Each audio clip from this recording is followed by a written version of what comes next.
Right now, we've got our spaceship moving back and forth on the screen. The next thing we want to do is give it some lasers. But before we can do that, we're going to have to do a little bit of cleanup with our code. The process of reorganizing code is referred to as refactoring, and the goal is to make the code easier to work on. As we continue to add more features to the code, this script is going to get longer and longer. This makes the code much more difficult to read, follow, and update.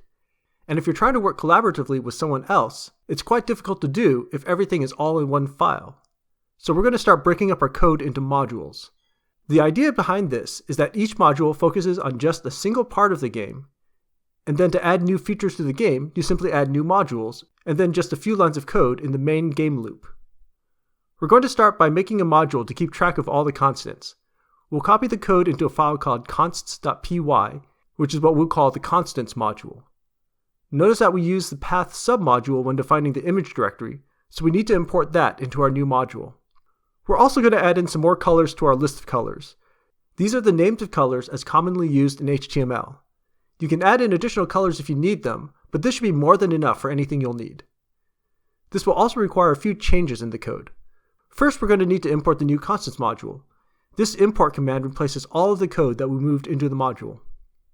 Also, anytime that we call one of these constants, we need to call it as const.variablename.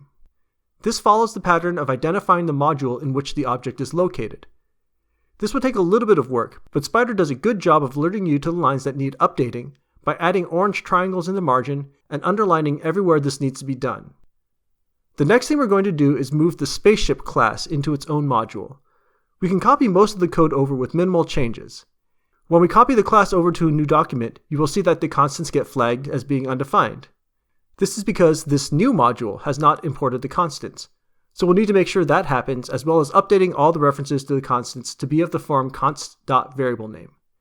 But we actually need to do a little bit more. We also need to make sure that all the references inside of the class are loaded by the module. In particular, we're going to need to make sure we've loaded all the graphics. This code relies on the path submodule and the pygame module, so we'll need to import these as well. And then in place of the class in the original file, we will simply use the import command. Now all of these lines of code in the main program have been reduced to just a single import command, and that will make it much easier to read and follow along with the code. While we're at it, we're also going to create a display module. At this point, this is really only the code that draws the background, but as we start adding more visual elements to the screen, that's going to start to take up more space as well. So we'll load the background image and prepare it in the new module. And then we're going to replace the blit command with a function inside of the display module. In order to blit, you need to know where to blit to, and so we need to pass the screen along to that function. Knowing what information to pass along to different functions inside of these modules will take some practice, but the basic idea is that you need to think about what information each command needs to execute properly, and then send it that information. And if we look at the main game script, we can see that the initialization portion has been significantly simplified.